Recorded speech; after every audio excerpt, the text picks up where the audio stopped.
नमस्ते, greetings. Study and crack with Vaishnavi Salvi में आपका स्वागत है।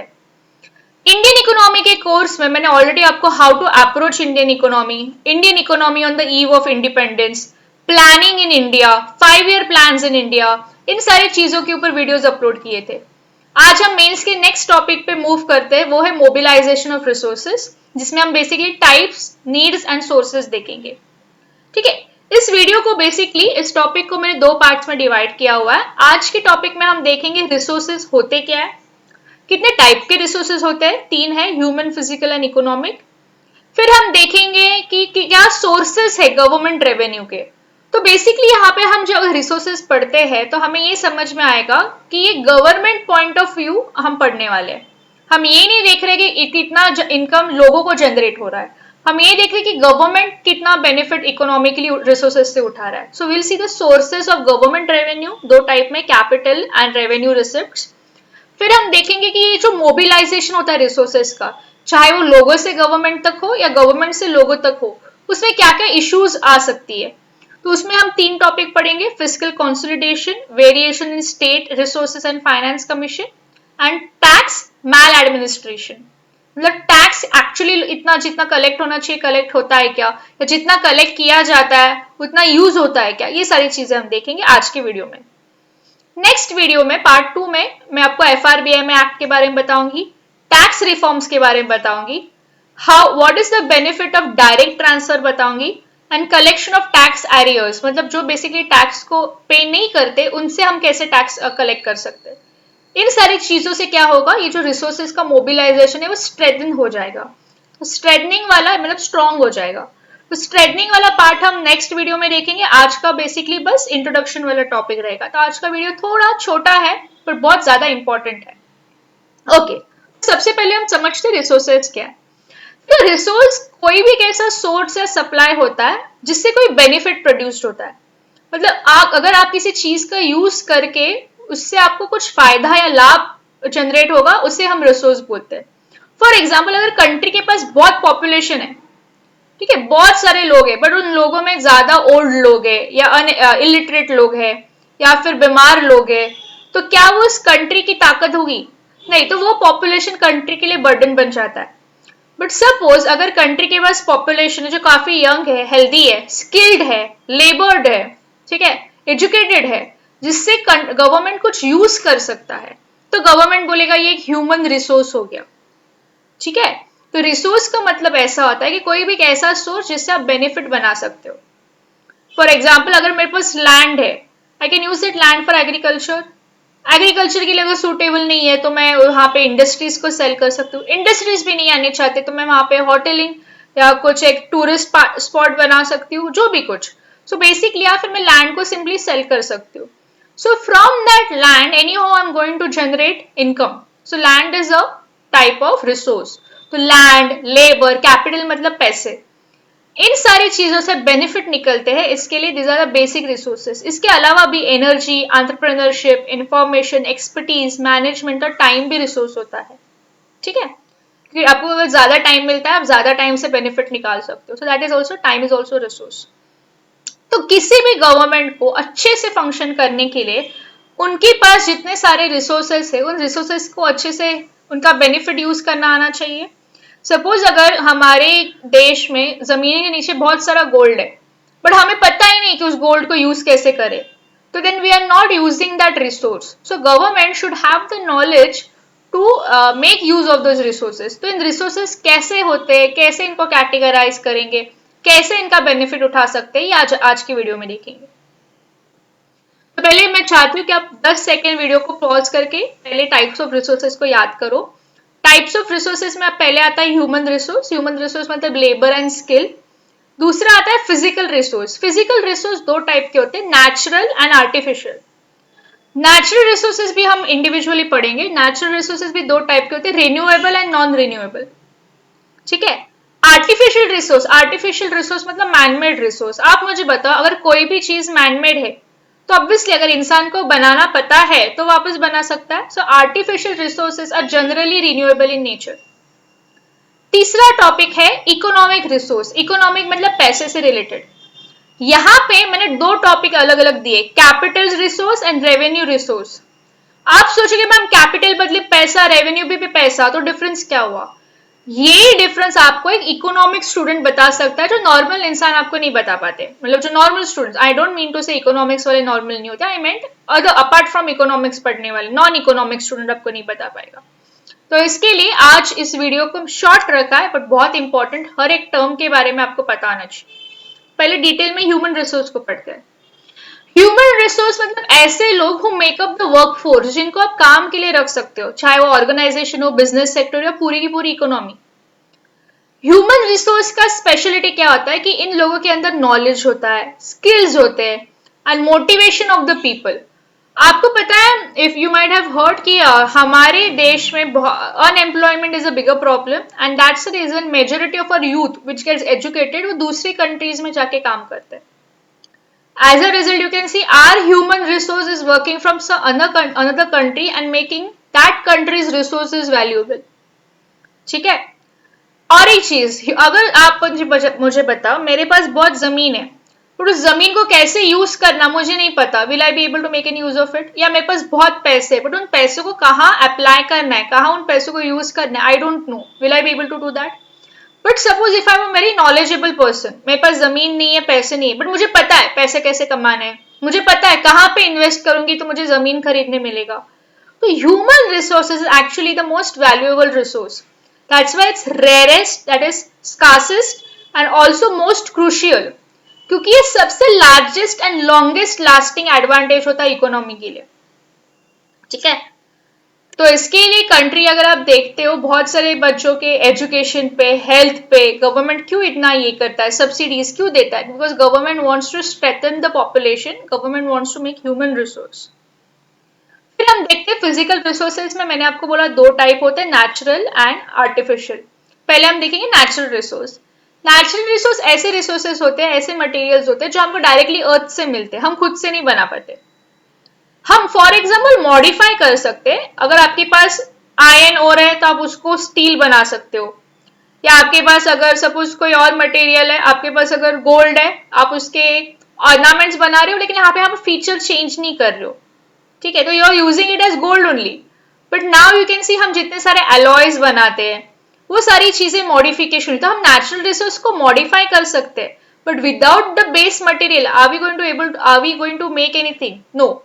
तो नेचुरल रिसोर्सेज दो टाइप के होते हैं, रिन्यूएबल जो नेचुरली रिन्यू किए जाते हैं, for example sunlight, air, wind, water. कभी किसी को सुना है कि हाँ मैं अभी हवा बनाने जा रहा हूँ या एयर बनाने जा रहा हूँ? No, it's already produced naturally. Non renewable sources either naturally बन ही नहीं पाते, या फिर बनने में इतना टाइम लगता है कि your one life will get over in that. For example oil, coal, natural gas. तो अगर इनको हमने जल्दी जल्दी खत्म किया या डिप्लीट कर दिया इन रिसोर्सेज को, तो क्या हो जाएगा, फ्यूचर जनरेशंस के लिए बचेंगी नहीं। तो अभी तक हमने पढ़ा ह्यूमन रिसोर्स, फिजिकल रिसोर्स में natural resource. Let's move on next to artificial resource.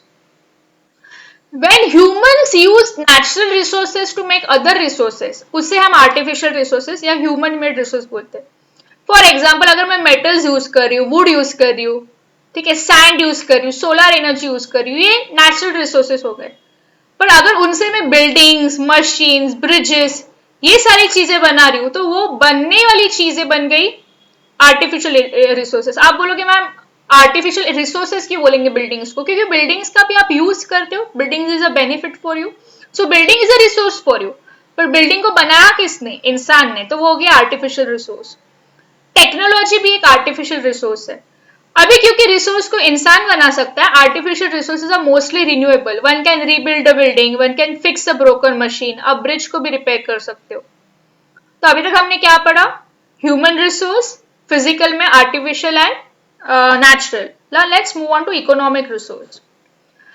Economic resource में सबसे इंपॉर्टेंट पॉइंट होता है पैसा। ठीक है? यहाँ पे हम government point of view, government perspective देखेंगे इकोनॉमिक रिसोर्सेज को देखना, because we will be seeing कि from the sources from where government mobilizes the resources, government अपने रिसोर्सेज को कैसे मोबिलाइज, मूव करता है। ठीक है? तो इकोनॉमिक रिसोर्सेज मैंने आपको ऑलरेडी बोला दो टाइप के होते हैं, capital receipts and revenue receipts. तो क्या होती है ये, इनको अच्छे से पहले समझ लेंगे। अभी तक पहले 10 सेकेंड रिवाइज कर लो क्या पढ़ा। तो उसके पहले सोर्सेस ऑफ गवर्नमेंट रेवेन्यू को थोड़ा अच्छे से, या फिर इकोनॉमिक रिसोर्सेज को अच्छे से हम दो कैटेगरीज में पढ़ लेंगे। कैपिटल रिसीप्ट्स दो टाइप के आते हैं, debt and non debt. B silent होता है, इट्स डीटी डेथ। आप बोलोगे बी साइलेंट मैम, डाउट में भी तो DOUT हम प्रोनाउंस करते हैं, जबकि लिखते हैं DOUBT, तो बी साइलेंट, ठीक है। So capital resources, capital receipts दो टाइप के होते हैं, debt and non death. Revenue receipts दो टाइप के होते हैं, tax receipts and non tax receipt. आप बोलोगे मैम ये क्या होते हैं, डेथ क्या होता है, टैक्स क्या होता है, सब कुछ तो सेम साउंड कर रहा है। एग्रीड, इकोनॉमिक रिसोर्स किसके अराउंड मूव करता है, पैसे के अराउंड मूव करता है, पर डिफरेंस क्या है वो समझने की कोशिश करो। कैपिटल में आपको याद रखना है CD, the capital is about debt non debt. और रेवेन्यू में आप याद रखो RT, revenue receipts are what, tax and non tax. तो इंडिविजुअली सारी चीजों को पढ़ेंगे, पहले कैपिटल रिसिप्ट्स को पढ़ते हैं। ये ऐसे रिसिप्ट्स होते हैं, ठीक है। रिसिप्ट्स मतलब अभी देखो बैंक में जाते हो, बैंक आपको फिक्स डिपॉजिट निकालोगे, बैंक आपको एक रिसिप्ट दे देगा, मतलब that shows the amount of money you have. तो ये भी वैसे ही रिसिप्ट्स है। तो कैपिटल रिसीप्ट्स ऐसे रिसिप्ट्स होते हैं जो गवर्नमेंट के ऊपर एक लायबिलिटी या एक बर्डन या फिर गवर्नमेंट के फाइनेंशियल एसेट्स को कम करते हैं, ठीक है। ये are long term in nature. अभी ध्यान से सुनना, कैपिटल रिसिप्ट्स गवर्नमेंट को पैसे प्रोवाइड करते हैं, ये point number 1, they provide money to the government, but वो पैसे मिलने पे गवर्नमेंट के ऊपर एक बोझ, एक रिस्पॉन्सिबिलिटी या फिर गवर्नमेंट की कुछ प्रॉपर्टी कम हो जाती है। क्यों? क्योंकि कैपिटल रिसिप्ट्स डेट मतलब कर्जा एंड नॉन डेट, नॉन कर्जा के ऊपर डिपेंड करता है। तो डेट रेवेन्यूज क्या होते हैं कि गवर्नमेंट ने अगर किसी से लोन ले लिया, चाहे देश के अंदर से, मार्केट में से, RBI में से, डोमेस्टिक फाइनेंशियल इंस्टीट्यूशन से पैसे ले लिए, तो गवर्नमेंट को इवेंचुअली तो रिटर्न करने पड़ेंगे। या फिर गवर्नमेंट ने बाहर से लोन ले लिया, जैसे foreign governments, international markets, foreign financial institutions. तो ध्यान से सुनना, कैपिटल रिसीप्ट्स में government is earning resource, government is getting money, but there is a liability, government को इन लोगों को लॉन्ग रन में इसको पे करना है back. So it is a death revenue. दूसरा है नॉन डेथ रेवेन्यूज, जिसमें government recoveries of loan granted by the central government. इसमें गवर्नमेंट क्या करता है, आइदर अपनी कोई तो प्रॉपर्टी सेल कर देगा, या फिर गवर्नमेंट के कुछ सेविंग्स होंगे, या कुछ प्रोविडेंट फंड्स होंगे, कुछ रिसिप्ट्स होंगे जो उनको इन्वेस्टमेंट्स की वजह से मिली होगी। तो इससे क्या होगा, अगर गवर्नमेंट इनको यूज करेगा, फॉर एग्जाम्पल अगर सपोज मेरे पास पकड़ लो 50,000 रुपीज सेविंग है, for some purpose I use 25,000 of that 50,000, तो मेरे को पैसे मिले, बट उस पैसे के रिटर्न में क्या हुआ, मेरे जो फाइनेंशियल एसेट्स थे वो कम हो गए, मेरी जो सेविंग थी वो कम हो गई। तो capital receipts are such type of receipts which give money to the government, जिसमें गवर्नमेंट रिसोर्स अर्न कर रहा है, बट गवर्नमेंट के ऊपर एक लायबिलिटी आती है, गवर्नमेंट के फाइनेंशियल एसेट्स कम हो जाते हैं। तो डेथ रेवेन्यूज में गवर्नमेंट को वो लोन्स की वजह से, चाहे वो देश के अंदर से लो या देश के बाहर, एंड नॉन डेथ में गवर्नमेंट को अपने फाइनेंशियल एसेट्स सेल करके या सेविंग्स कम करके मिलता है। कैपिटल रिसीप्ट समझ में आया? डाउट होगा तो चैट बॉक्स में लिख देना। Let's next move on to capital receipts के बाद हम क्या देख रहे थे, रेवेन्यू रिसिप्ट्स। तो रेवेन्यू रिसिप्ट्स ऐसे होते हैं ना कि गवर्नमेंट को वापस देने नहीं पड़ते, आप गवर्नमेंट से वापस उसको क्लेम नहीं कर सकते, बड़े शॉर्ट टर्म होते नेचर में। टैक्स रेवेन्यू, गवर्नमेंट अगर किसी के ऊपर, सपोज सेंट्रल गवर्नमेंट जो टैक्स लिवाई करता है, जो ड्यूटीज आप भरते हो, जैसे income tax, corporate tax, excise duties, ये सारे ड्यूटीज जो आप भरोगे, आप गवर्नमेंट से उसके पैसे वापस नहीं मांगते हो, that is like a revenue for the government. दूसरा होता है non tax revenue. For example अगर गवर्नमेंट ने किसी को लोन दिया है, तो उस लोन के ऊपर जो उनको इंटरेस्ट रेट मिल रहा है, या गवर्नमेंट कहीं इन्वेस्ट किया है, या सपोज किसी फॉरेन कंट्री ने गवर्नमेंट को गिफ्ट दिए, ग्रांट्स दिए, लोन नहीं दिया, लोन दिया होता तो वो डेथ रेवेन्यू में आता, गिफ्ट दे दिया, ग्रांट दे दिया कि चलो आप जाके काम करो, उसको बोलते हैं नॉन टैक्स रेवेन्यू। तो रेवेन्यू रिसिप्ट्स में गवर्नमेंट को पैसे मिल रहे, बट ये गवर्नमेंट को रिटर्न नहीं करने, ठीक है। तो रेवेन्यू रिसिप्ट से रिलेटिवली बेटर। कैपिटल रिसिप्ट्स में गवर्नमेंट को पैसे मिलते हैं, लेकिन गवर्नमेंट को टाइम के बाद रिटर्न करने पड़ते। अभी आप मुझे बताओ, ज्यादा पैसे गवर्नमेंट को कहां मिलेंगे?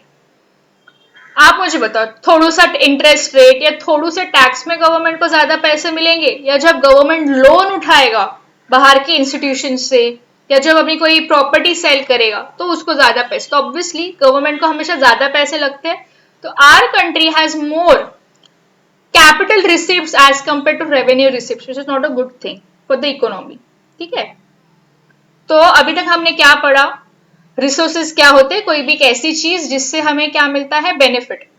ठीक है, फिर रिसोर्सेज हमने तीन टाइप के होते हैं, ह्यूमन रिसोर्स मतलब लेबर एंड स्किल्स, फिर हमने देखा फिजिकल रिसोर्स जो होता है नेचुरल एंड आर्टिफिशियल, नेचुरल में भी रिन्यूएबल नॉन रिन्यूएबल, और फिर हमने देखा इकोनॉमिक रिसोर्स, उसमें भी हमने देखा capital receipts, debt and non debt revenue, sorry non debt receipts, and फिर हमने देखा रेवेन्यू रिसिप्ट्स जिसमें tax revenue and non tax revenue. Okay, इधर तक किसी को कुछ प्रॉब्लम? तो आगे बढ़ते हैं। अभी हम मूव ऑन करते हैं नेक्स्ट टॉपिक कि इश्यूज क्या होते हैं मोबिलाइजेशन में, क्या प्रॉब्लम आता है गवर्नमेंट तक के रिसोर्सेज पहुंचाने में या गवर्नमेंट को रिसोर्सेज यूज करने में। सबसे पहला प्रॉब्लम होता है फिस्कल कंसोलिडेशन। देखो, फिस्कल का मतलब होता है रिलेटेड टू टैक्स, कंसोलिडेशन का मतलब होता है एक्यूमुलेशन। ठीक है, अभी फॉर एग्जाम्पल मैं आपको बता देती हूँ, सपोज गवर्नमेंट ने कुछ पॉलिसीज ले ली, government refers to policy undertaken by government, चाहे नेशनल हो या सब नेशनल हो। क्यों? ताकि उनके जो डेफिसिट्स है, जहां पे उनकी पैसे की कमी पड़ रही है या फिर जहां पे उनका लोन ज्यादा है, डेट स्टॉक्स, उन सब के पैसे को कवर अप करने के लिए government what will do, government will collect tax money. तो गवर्नमेंट का टैक्स मनी बेसिकली क्यों होता है, बेसिकली उनके लिए हुए लोन्स को कम करने या उनके यहाँ पे कहीं बैलेंस कम हो रहा है, फिस्कल डिफिसिट को कम करने के लिए। बट आप मुझे बताओ, ये टाइम पे आपने पैसे कलेक्ट किए, बट कभी कभी क्या होगा, सपोज देश में बहुत भूखमारी आ गई, महामारी आ गई, पॉवर्टी आ गया। ठीक है, तो आपने जो एक्चुअली फिस्कल डेफिसिट के लिए कम करने के लिए पैसे रखे थे, आपको क्या करना पड़ेगा, लोगों की भलाई के लिए या पॉपुलर प्रेशर की वजह से, या फिर सपोज आपने वो पैसे यूज नहीं किए तो ऑपोजिशन आपके ऊपर पॉइंट आउट करेगा, या फिर आपको सच्ची में चाहिए कि लोगों का डेवलपमेंट हो, आपने टैक्स के आए हुए पैसे जो आपको आपका डेफिसिट्स कम करने में यूज करने, वो आपने सोसाइटी के प्रोग्रेस के लिए यूज कर दिया। तो क्या हो जाएगा, आपके पीछे का जो डेट था, आपके पीछे का जो डेफिसिट था, वो और बढ़ता गया। ठीक है, इसका मैं आपको एग्जांपल देती हूँ, पकड़ लो, suppose I have a loan of, example दे रही हूँ, 10,000 रुपीज, और मैंने टैक्स कलेक्ट किया लोगों से 8,000 रुपीज का। तो अगर वो 8,000 रुपीज के टैक्स में से मैं 7,000 या 5,000 भी यूज करूंगी तो क्या हो जाएगा, मेरा 10,000 का टैक्स थोड़ा कम हो जाएगा। मैंने क्या किया, जो 8,000 रुपीज जनरेट हुए हैं टैक्स में से, अचानक से मुझे समझ में आता है कि अच्छा किसी को से एक ग्रुप को या कहीं पे कुछ प्रॉब्लम आ गया, I am suppose to provide funds to those people. ठीक है, बारिश नहीं आई, कुछ प्रॉब्लम हो गया फार्मर्स के साथ, I am suppose to provide loans to those people. Suppose कुछ प्रॉब्लम हो गया, तो मैंने क्या किया, जो 8,000 के टैक्स के पैसे कलेक्ट हुए थे, उस 8,000 में से 5,000 I gave off to the people who are affected for the social progress, और 3,000 बचे हुए मुझे नॉर्मल गवर्नमेंट फंक्शनिंग के लिए लग गए। एज ए रिजल्ट क्या हो गया, पीछे जो 10,000 का लोन था वो लोन तो बढ़ता गया, प्लस मैंने कंट्री को रन करने के लिए सिर्फ 3,000 यूज किए, जबकि मेरा 8,000 का टैक्स कलेक्ट हुआ था। So as a result even other sectors of the country were not happy, वहां पे पूरा स्पॉन्सर्स, तो उसके लिए मैंने और बाहर से कई लोन उठाया कि लोगों ने टैक्स भरा तो लोगों को डेवलपमेंट तो होना चाहिए, तो एक 10,000 के लोन के ऊपर प्लस मैंने कहीं और एक 5,000 का लोन उठाया।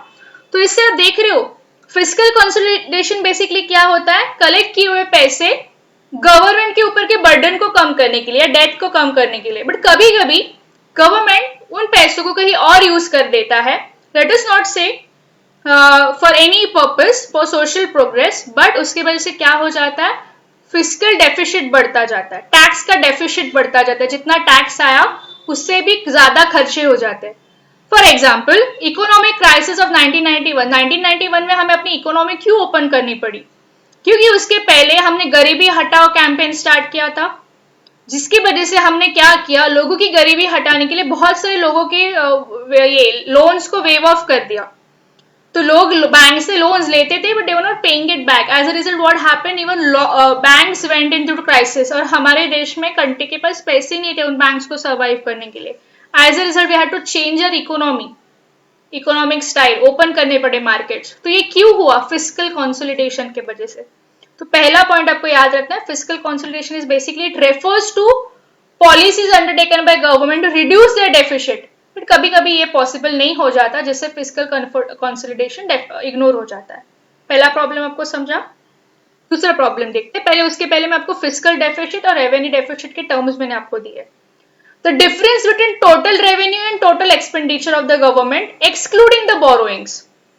याद रखना, सपोज मेरे पास 12,000 रुपए, जिसमें 10,000 मैंने अर्न किए हुए, 2,000 मैंने उधार लिए हुए, और मेरा खर्चा हो गया 15,000 रुपए, तो कितने डेफिसिट में मैं हूं? तो आप ये नहीं बोलोगे कि 15,000 में से 12,000 में से 15,000 कट करो -3,000 डेफिसिट, नहीं, उसमें से 2,000 तो मैंने उधार लेके लिए थे, मेरा एक्चुअली रेवेन्यू कितना जनरेट हुआ था? सिर्फ 10,000 का, तो आप बोलोगे -5,000 इन डेफिसिट।